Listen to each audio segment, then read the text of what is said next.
बम बम भोले, बोलो भोले बाबा की जय। स्वागत है आप सबका आपके अपने इस चैनल एस्ट्रोलॉजर ठकुरेश पचौरी पर।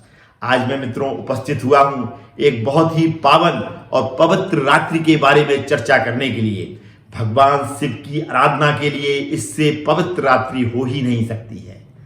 आज हम चर्चा करेंगे मित्रों शिवरात्रि के महान पावन पर्व के बारे में कि इस महान पावन पर्व को 2024 में कब मनाया जाएगा, इस पर्व का इतना ज्यादा महत्व क्यों है, पूजा की संपूर्ण विधि क्या है, इन समस्त विषयों पर हम चर्चा करने के लिए उपस्थित हुए हैं। अतः आप सभी से अनुरोध है कि अंत तक इस चर्चा में मेरे साथ अवश्य जुड़े रहें, संपूर्ण जानकारी को प्राप्त कर उसका लाभ लेने के लिए।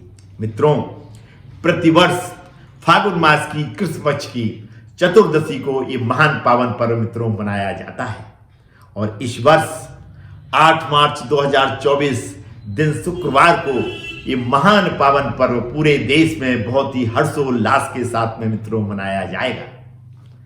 ये जो पर्व है मित्रों निराकार परब्रह्म शिव का लिंग रूप में साकार होकर प्रकटीकरण का पर्व है और पूरे देश में भगवान शिव के भक्त इसको रुद्राभिषेक, जलाभिषेक, दुग्धाभिषेक विविध प्रकार से पूरा आराधना करके इसको मनाते हैं। काशी नगरी का मित्रों ये अत्यंत ही पुनीत एवं पावन पर्व है।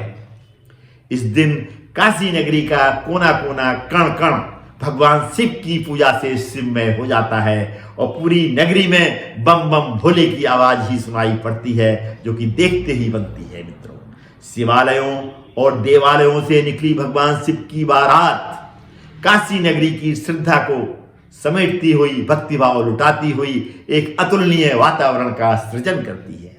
ऐसा माना जाता है शास्त्रों में मित्रों कि इसी दिन भगवान शिव ने मां पार्वती के साथ में विवाह रचाया था। इसी रात्रि को शिव और शक्ति का मिलन हुआ था। अतः इस रात्रि का मित्रों विशेष महत्व और इस व्रत का विशेष महत्व हो जाता है।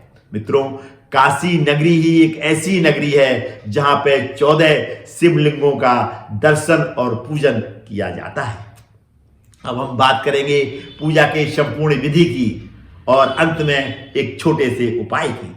इस दिन सुबह उठिए मित्रों, स्नान ध्यान करिए, स्वच्छ वस्त्र धारण करिए, इसके बाद एक लकड़ी की चौकी लीजिए, उस पर पीला वस्त्र बिछाइए, भगवान शिव की एक छोटी सी तस्वीर स्थापित कर लीजिए और भगवान शिव के मंत्रों का जाप, शिव चालीसा का पाठ करिए और भगवान शिव का अभिषेक आप घर पर भी कर सकते हैं और मंदिर में जाकर भी कर सकते हैं। और कोशिश करिए कि घर के सभी सदस्य पूजा में सम्मिलित हों और सभी सदस्य मिलके भगवान शिव का अभिषेक करें और इसके बाद घर के सभी सदस्य विधिवत प्रसाद ग्रहण करें।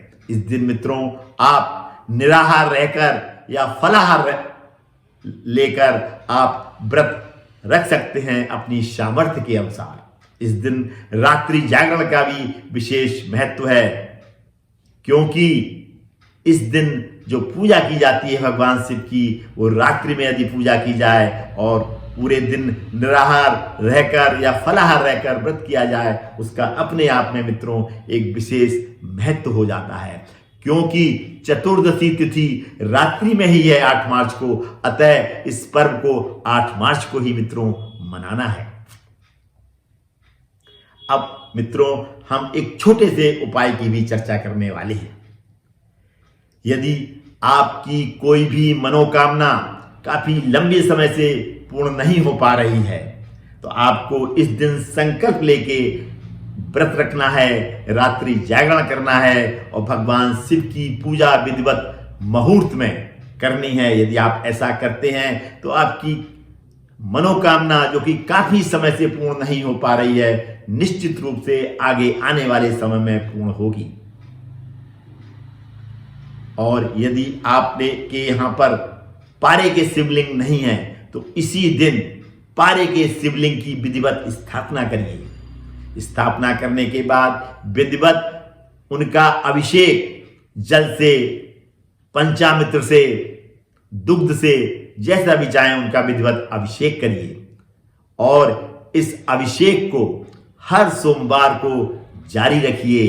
यदि आप ऐसा करते हैं तो घर में जन्म कुंडली में किसी भी सदस्य के कालसर्प दोष या पितृदोष की समस्या होगी, या घर में कोई धार्मिक कार्य काफी दिनों से नहीं हो पा रहे होंगे, या संतान की प्राप्ति नहीं हो पा रही होगी।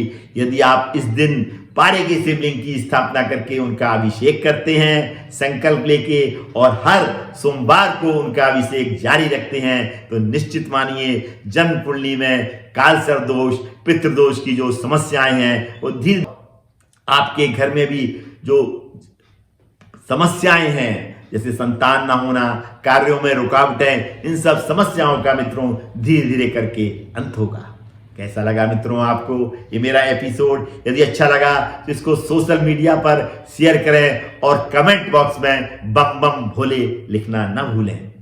पुनः मुलाकात होगी मित्रों किसी ऐसी ही जानकारी के साथ में। तब तक अपना ये चैनल देखते रहिए और इस तरीके की जानकारियां प्राप्त कर उनका घर बैठे लाभ लेते रहिए। मित्रों, यदि आपने अभी तक अपने इस चैनल को सब्सक्राइब नहीं किया है तो इसको तुरंत सब्सक्राइब करें, बेल आइकॉन को भी प्रेस करें। धन्यवाद मित्रों, अंत तक मुझसे जुड़े रहने के लिए और मेरा ये वीडियो पूर्ण रूप से देखने के लिए आप सभी को बहुत बहुत धन्यवाद।